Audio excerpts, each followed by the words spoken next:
الله يبدأ الخلق ثم يعيده ثم إليه ترجعون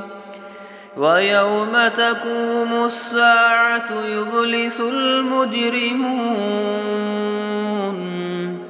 ولم يكن لهم من شركائهم شفعاء وكانوا بشركائهم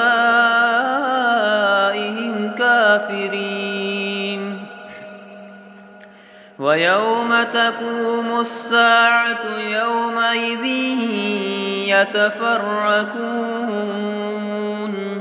فأما الذين آمنوا وعملوا الصالحات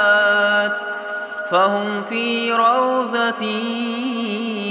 يحبرون وأما الذين كفروا وكذبوا بآياتنا ولقاء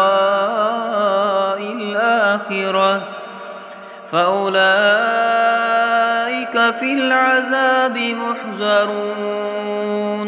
فسبحان الله حين تمسون وحين تصبحون وله الحمد في السماوات والأرض وعشيا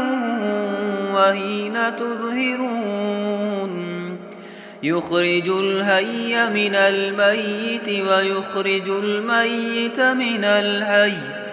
ويحيي الأرض بعد موتها وكذلك تخرجون.